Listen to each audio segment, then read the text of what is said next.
let's take a look at the trending topics now. First up, hashtag Dalez. Now, you know Dalez, rapper here in South Africa. And so the thread on Twitter is around Dalez being Tswana.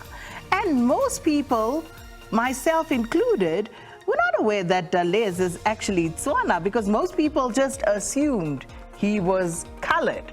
And so Dalez was explaining that he was actually born in the United States, he was raised in Sandton, but that he is actually Tswana. And so Twitter, going with that, and most people confessing that they actually didn't know that.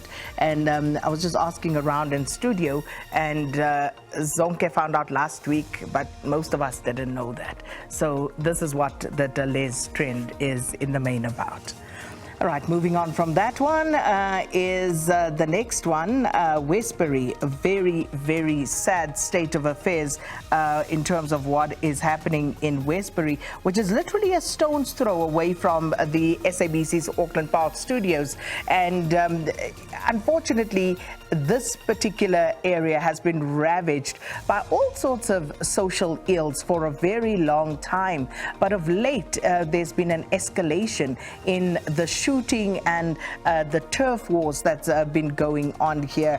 Last week, one of the gang leaders was gunned down in Constantia Kloof, not far from where Westbury is. And this has now seen an escalation in the shootings in the area. And we did carry the story in the news as well.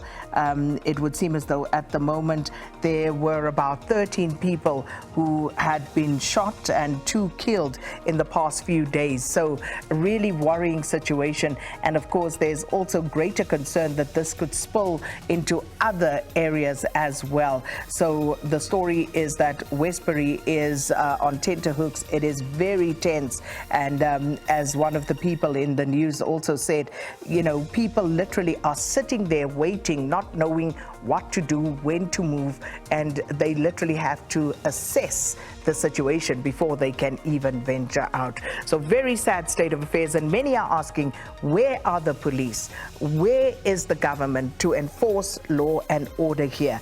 And many of the residents, of course, saying that they don't trust the police to begin with because they feel that the police are on the payrolls of these gang leaders, and therefore people don't even feel free to go and report anything to the police because they will tell the gang leaders who actually came to report, and before you know it, you are the one dead.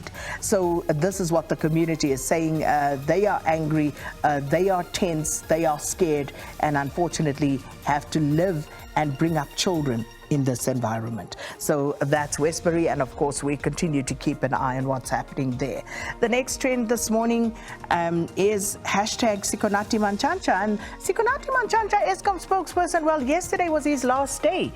He is no longer the spokesperson of Eskom, and so many people speaking about that and talking about his tenure there. You would know he came from media and then went on to become the spokesperson of Eskom. And I was reminded of something that Makosini said once, and he said, I get angry when I see Sikonati Mantshantsha. I just get angry, and I think that is indicative of what Eskom has become to the South African public and how people view this. So poor Sikonati, when people saw him, they knew there was bad news coming from Eskom, and that became, the symbol for lashing out at whatever the situation is from our side as the broader public. But Sikonati Mantshantsha, he served his time there at Eskom, and he has now moved on.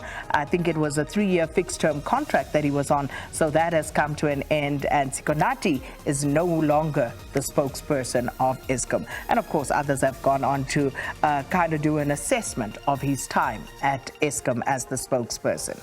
And then the final one this morning is hashtag Derrida.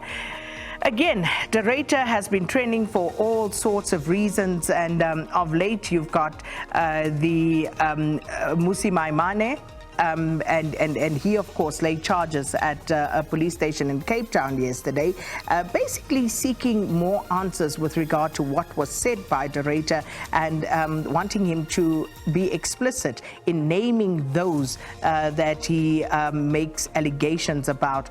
But also, many people talking about Andre de Ruyter's tenure at the helm of Eskom.